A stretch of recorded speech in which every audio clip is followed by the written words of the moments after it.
नमस्कार, मी आतिक आणि मुंबई तकमध्ये तुम्हा सर्वांचे स्वागत आहे।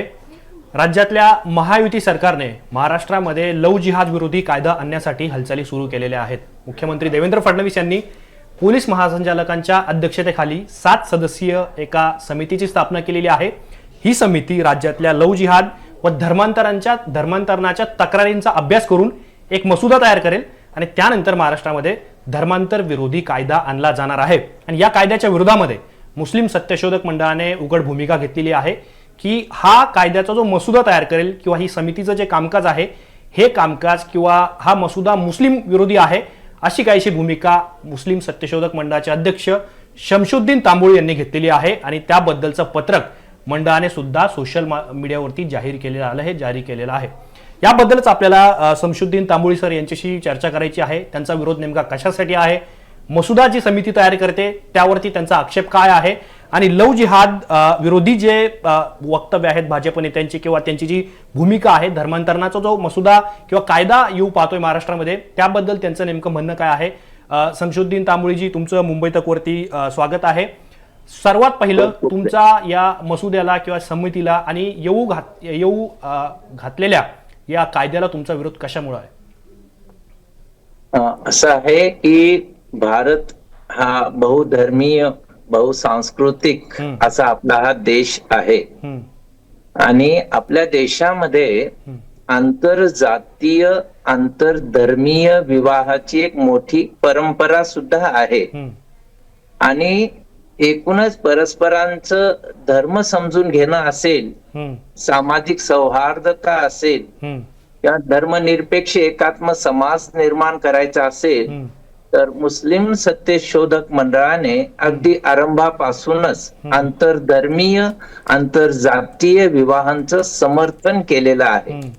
अगदी मुस्लिम सत्यशोधक मंडळांचे कार्यकर्ते असतील, त्यांच्या मुली असतील आणि समाजामध्ये अनेकांनी अशा पद्धतीचं विवाह केलेलं आहे। आता लव जिहादच्या निमित्ताने जो एकूणच वातावरण निर्माण केलं जात आहे ते फसवं असं आहे, असं मंडळाचं म्हणणं आहे। केवळ मंडळाचंच म्हणणं नाहीये, तर मध्यंतरी मंगलदास लोढा नावाचे जे मंत्री होते त्यांनी असे अनेक केसेस नोंदवण्यात आल्याचं सांगितलं होतं, पण प्रत्यक्षात माहिती विचारली असता एकही केस त्यांना दाखवता आली नाही। हे झालं राज्याच्या पातळीवरती।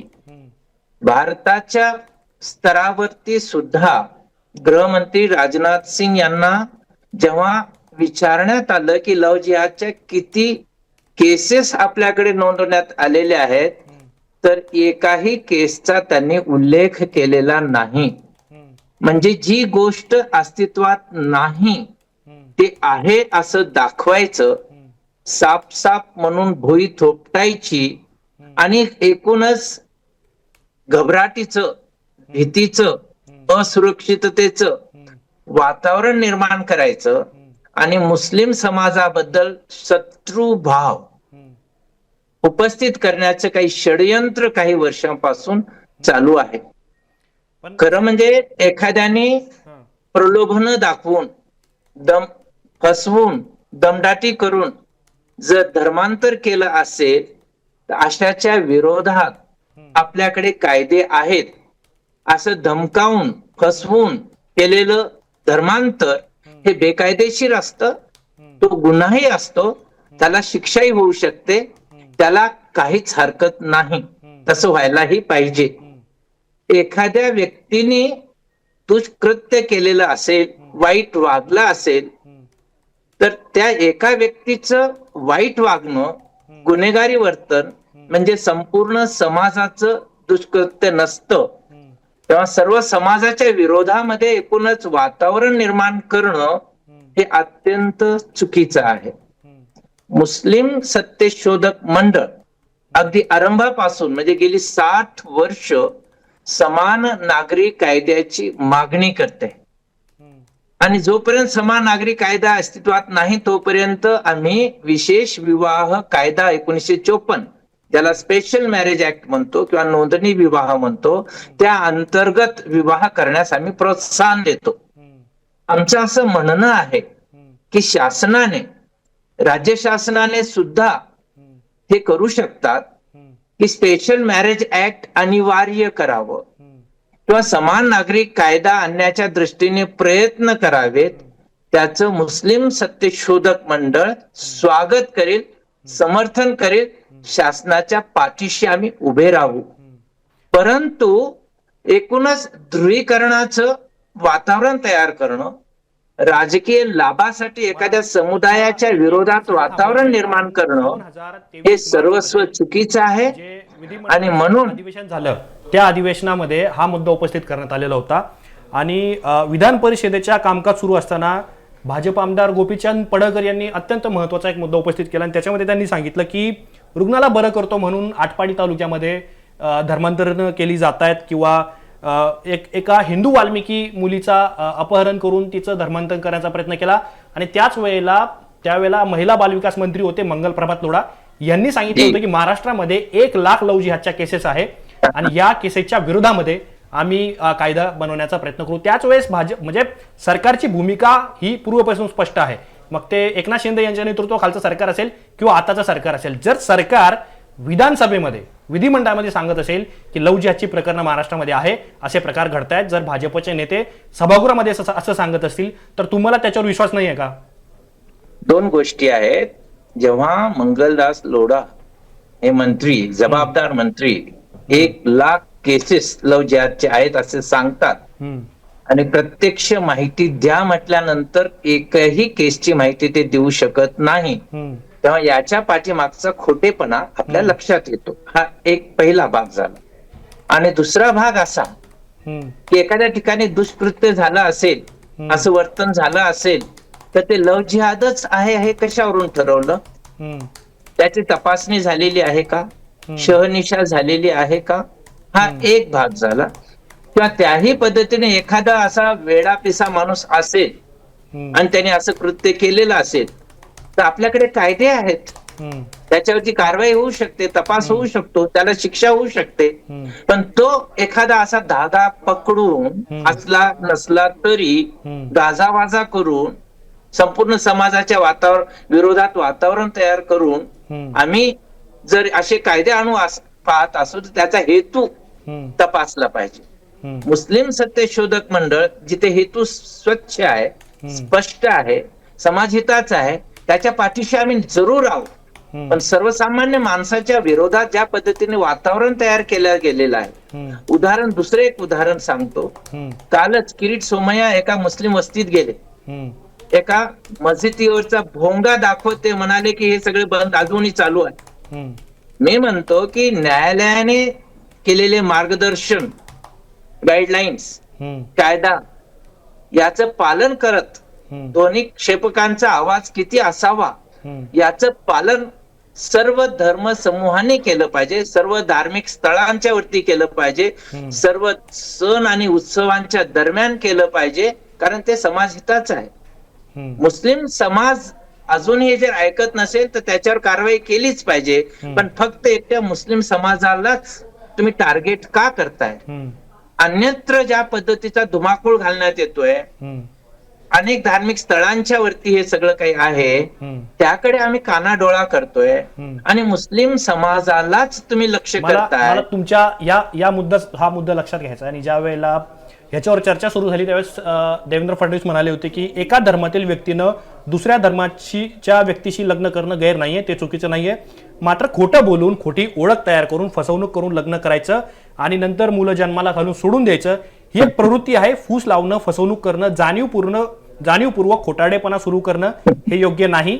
याबद्दलची जी प्रक्रिया असेल त्यावरती आम्ही कारवाई करू. हेच तर सरकारचं म्हणणं आहे की ज्या चुकीच्या गोष्टी घडतायत त्याच्यावरती आम्ही कारवाई करू. पण जर जाणीवपूर्वक तुम्ही ज्या पद्धतीने म्हणतायत की एका व्यक्तीचं वर्तन हे समाजाचं वर्तन नाहीये, याच्याशी सरकार सुद्धा सहमत आहे. सरकार सुद्धा म्हणतंय की जर दुसऱ्या धर्माच्या व्यक्तीशी कुणी लग्न करत असेल आणि त्याचा हेतू शुद्ध असेल तर त्यात काही अडचण नाहीये सरकारला. हे पहा, आता तुम्ही ज्या पद्धतीने मांडणी केली त्यातून अजून एक मला वेगळा दुर्गंध त्याच्यातून आलेला आहे. आणि तो असा की दुसरी बायको करायची, मुलांना जन्माला घालायचं आणि त्यांना सोडून द्यायचं. हे पुन्हा एक वेगळं नॅरेटिव्ह आहे. म्हणजे मुस्लिम समाज म्हणजे हे सर्वसामान्य माणसं नाहीये, काय देवेंद्र फडणवीस यांचं म्हणणं आहे. ते सर्वसामान्य आता म्हणून म्हटलं की जेव्हा राज्याचा प्रमुख असेल किंवा राष्ट्राचे प्रमुख असतील, देशाचे प्रमुख असतील, त्यांनी सुद्धा लोकसभाच्या इलेक्शनच्या काळामध्ये मुस्लिमांची लोकसंख्या वाढत जाणार आहे आणि लवकरच हा समाज बहुसंख्याक होणार आहे असे दिशाभूल करणारे जबाबदार लोक जर असतील तर ही फार मोठी शोकांतिका आहे. अहो, SY कुरेशी हे देशाचे 17वे प्रमुख निवडणूक आयुक्त होते. त्यांनी 1951 पासून ते आतापर्यंतचे सर्व जनगणना, वेगवेगळे सर्वे, वेगवेगळे अहवाल यांचा हवाला देऊन स्पष्ट केलेलं आहे की मुस्लिम समाजामध्ये जन्मदर कमी होत आहे आणि लवकरच भारताचा जन्मदर आणि मुस्लिम जन्मदर हा एकसारखाच होणार आहे. ही वस्तुस्थिती संपूर्ण आकडेवारीसह, संपूर्ण अहवालासह दाखवून दिलेली असतानाही तुम्ही त्याच्यावरती विश्वास ठेवत नाहीये आणि कपोल कल्पित अशा पद्धतीचं कुणीतरी सुडो सर्व्हे केलेला असेल त्याच्यावरती आधारित तुम्ही संपूर्ण म्हणजे त्याची शहनिशा न करता, खातरजमा न करता तुम्ही जर असे वक्तव्य करायला लागलात तर आपण काय संदेश देतोय, पण असे ना कोणाच्या विरोधात संदेश देतोय? मला तुम्हाला पुन्हा 11 राज्यांमध्ये धर्मांतरण विरोधी कायदा आहे. अर्थात आता गेल्या काही काळामध्ये लव जिहाद विरोधी ची ही एक नवीन टर्म आली आणि या टर्म वरती काही राज्यांनी जरूर कायदे केलेले. मला त्या राज्यांबद्दल पण बोलायचे, पण त्या राज्यांवरून बोलताना महाराष्ट्रामध्ये हा कायदा आता येतो हे नवीन नाही. म्हणजे बघा तुम्ही, ओरिसामध्ये 1967 साली धर्मांतरण विरोधी कायदा झाला, अरुणाचलमध्ये 78 साली झाला, 2006 मध्ये छत्तीसगडमध्ये झाला, 2017 मध्ये झारखंडमध्ये झाला, गुजरातमध्ये 2021 मध्ये झाला, उत्तराखंडमध्ये 2018 साली झाला, उत्तर प्रदेशमध्ये 2021 मध्ये झाला, मध्य प्रदेशमध्ये 2021, कर्नाटक 2020, हरियाणामध्ये 2022 आणि नोव्हेंबर 2022 मध्ये हिमाचल प्रदेशने धर्मांतरण विरोधी कायदा लागू केलेला आहे. असा अर्थात धर्मांतरण विरोधी कायदा जरी हा लागू झालेला असला तर अर्थात त्याला लवजिहादची किनार आहे किंवा तसले आरोप झालेले आहेत. तर आता महाराष्ट्रामध्ये लागू होणे काही नवीन नाही, त्यामुळे तरी सुद्धा या गोष्टीकडे तुम्ही कसं पाहता? हे पहा, तुम्ही जो आता उल्लेख देशातील 11 राज्यांचा उल्लेख केला आणि जिथे धर्मांतर विरोधी कायदे केले आणि तिथे लव जिहादची किनार होती, हा सर्व बोलाबाला होता. लव जिहादची किनार यांनी लावलेली आहे. प्रत्यक्षात लव जिहादच्या केसेस झालेल्या होत्या का हे तपासलं पाहिजे. दुसरी गोष्ट, जिथे आमची सत्ता आहे, एका सत्तेतून दुसऱ्या पुन्हा पुढच्या सत्तेकडे आम्हाला जायचं आहे आणि हे सत्ताकारण करत असताना विशिष्ट समाज घटकाला असुरक्षित करायचं, त्यांच्याबद्दलचं वातावरण निर्माण करायचं आणि सत्तेचा दुरुपयोग करून कायदे करायचे. मग हे कायदे केल्यानंतर आणि अगोदर काय परिस्थिती होती याच्यावरती काही सर्वे झालाय, याच्यावरती संशोधन झालंय, यावरती अहवाल आलाय? मी तर असं म्हणेल की 11 राज्यांच्या मध्ये धर्मांतर विरोधी कायदा करण्याच्या ऐवजी समान नागरी कायदा का केलेला नाही?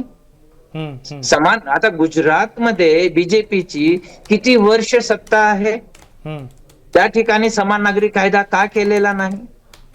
आता उत्तराखंड मध्ये पहिल्यांदा आलेला आहे, त्याचंही मुस्लिम सत्यशोधक मंडळाने स्वागत केलेलं आहे, कारण मुस्लिम महिलांना त्यामुळे न्याय मिळणार आहे. त्याच्यामुळे त्यांच्या अन्यायावरती कुठली तरी एक गदा येणार आहे.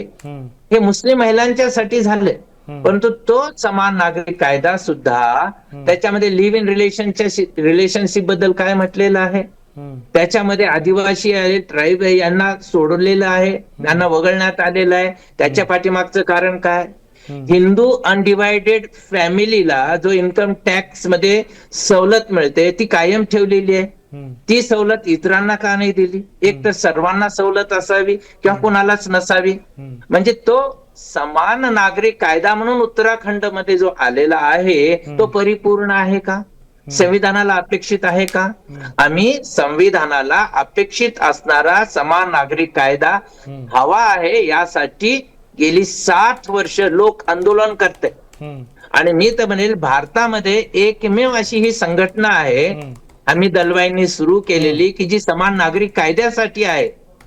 त्याबद्दल तत्कालीन मुख्यमंत्री असतील, पंतप्रधान असतील, राज्यपाल असतील, रस्त्यावरती येऊन हे सर्व काही केलेलं आहे.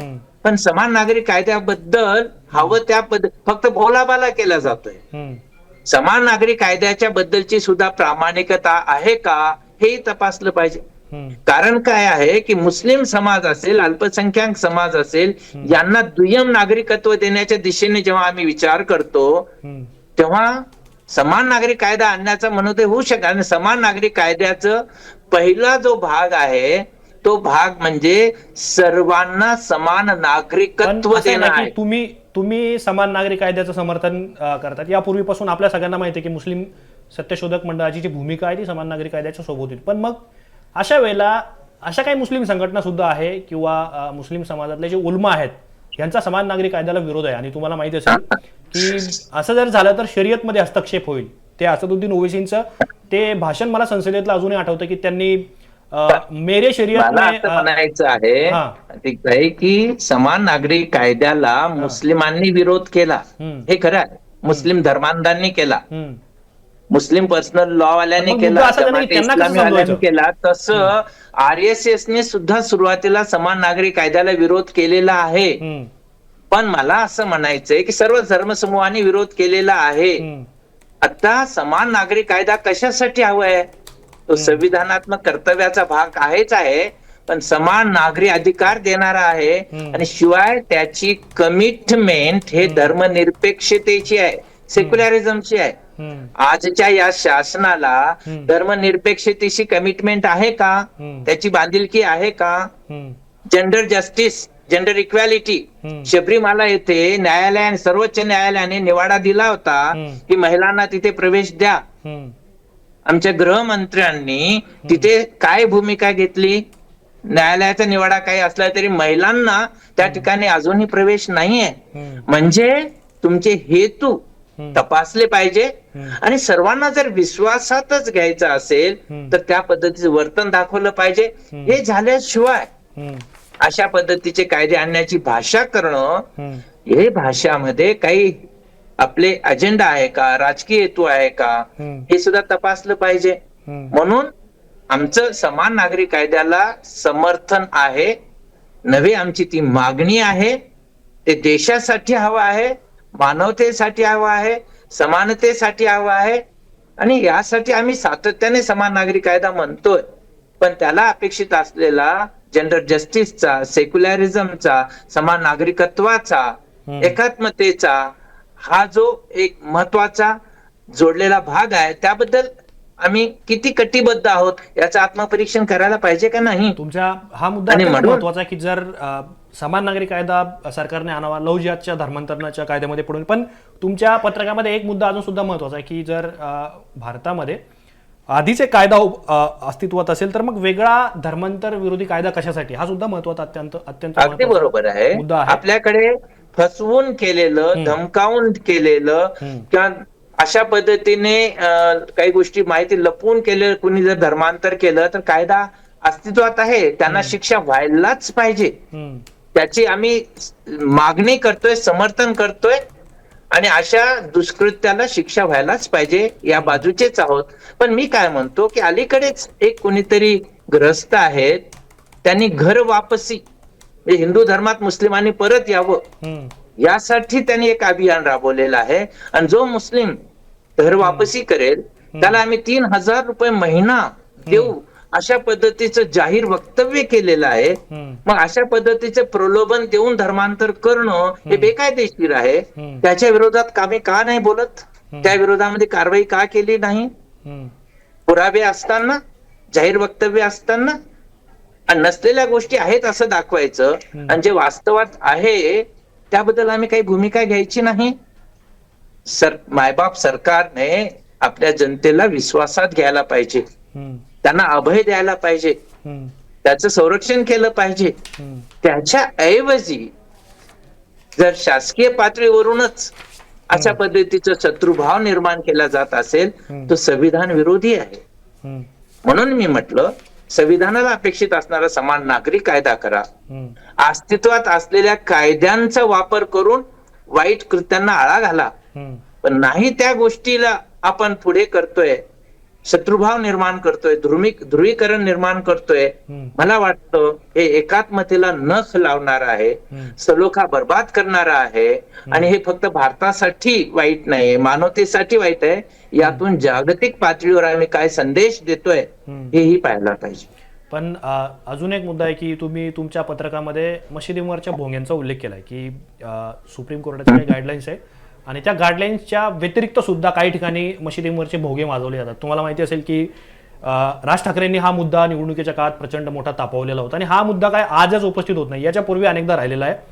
तरी सुद्धा अनेक ठिकाणी मशिदींवरचे भोंगे अजूनही कायम आहेत. काही ठिकाणी वेळेची मर्यादा असली तरी सुद्धा तुम्ही तुमच्या पत्रकामध्ये उल्लेख केला की त्यावरती सुद्धा काम होणं गरजेचं आहे. तुमचं काय म्हणणं यावर? हे पहा, राज ठाकरे साहेबांनी आजानच्या बाबतीत, भोंग्याच्या बाबतीत मुद्दा उचलला, पण तेव्हा त्यांनी मंदिरांच्या वरती जे वापरण्यात येणारे किंवा गणेश उत्सवाच्या काळात असतील, अनेक उत्सवांच्या काळात असतील, होणारं प्रदूषणाच्या बाबतीत का बोलू नये. मुस्लिम सत्यशोधक मंडळ अशा पद्धतीने लाऊड स्पीकरचा वापर करणं, ध्वनी क्षेपकांचा वापर करणं, ध्वनी प्रदूषण करणं याच्या विरोधात आहे. आणि लाऊड स्पीकर हा काही इस्लामचा अविभाज्य भाग नाही, तो आस्थेचा भाग नाही. त्यातून गैरसोय होत असेल तर स्वतःहून मुस्लिम समाजाने पुढे यायला पाहिजे.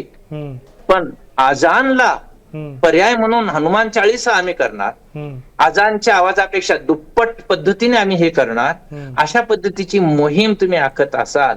आणि आजान झालं तसंच हलालाच्या संदर्भात सुद्धा अशीच वक्तव्य करण्यात आली. हलालाचा अर्थ सुद्धा वेगळा. हलाल म्हणजे हलाल ही काय, आणि हे कशी एक जागतिक पातळीवरचं षडयंत्र आहे, मोहीम आहे, असं सगळं. म्हणजे तुम्ही एक एक मुद्दे घेताय, त्याची वस्तुस्थिती तपासून न पाहता त्या पद्धतीने वक्तव्य केली जातात, मुस्लिम विरोधात वातावरण निर्माण केले जातं. याची नोंद ठळक पद्धतीने आंतरराष्ट्रीय पातळीवरती होते आहे.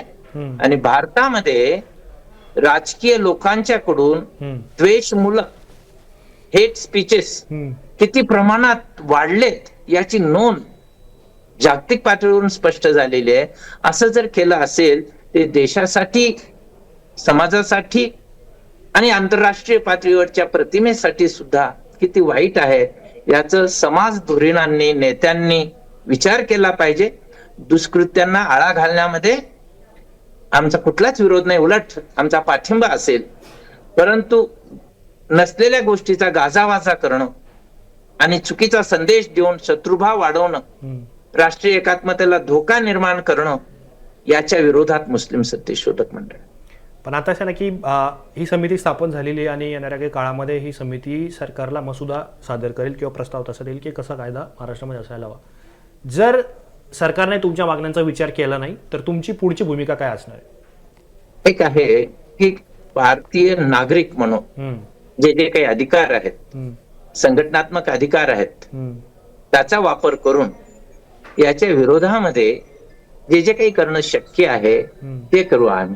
आम्हाला जर खातरजमा झाली, शासनाने तसं करून दाखवलं की नाही हा प्रश्न गंभीर आहे, अस्तित्वात आहे, हे त्याची आकडेवारी आहे, अशी स्पष्टता जर त्याने दाखवली आणि त्यातून ही आवश्यक आहे असं वाटलं तर आम्ही त्याचा विरोध करणार नाही, समर्थन करू.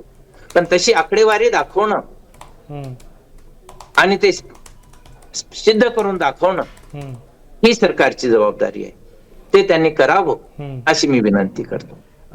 धन्यवाद तांबोळीजी, तुम्ही वेळात वेळ काढून मुंबई तकची बातचीत केली. तुम्ही मांडलेला एक मुद्दा महत्वाचा मला वाटला की जर सरकारला हे मुद्दे महत्वाचे असतील तर सरकारने समान नागरी कायद्यावरती विचार का करू नये, सरकारने तसा कायदा का करू नये, हा सुद्धा महत्वाचा मुद्दा. आणि ज्या पद्धतीने ह्याबद्दलची चर्चा सुरू झाली आहे, सरकारमधले काही आमदार किंवा मंत्री यांनी याच्याबद्दलचे प्रश्न विधानसभेमध्ये किंवा विधान परिषदेमध्ये उपस्थित केले, पण त्याची आकडेवारी नेमके किती केसेस महाराष्ट्रामध्ये आहे याचा खुलासा सरकारने अजून केलेला नाही. म्हणजे जरी मंगल प्रभात लोढा यांनी विधिमंडळामध्ये 1 लाख केसेस असल्याचा मुद्दा उपस्थित केलेला होता, त्याच्यानंतर त्यांचाच विभाग म्हणतोय की असली काही प्रकरणं महाराष्ट्रामध्ये नाहीये, माहितीच्या अधिकाराखाली माहिती मागवण्यात आलेली होती.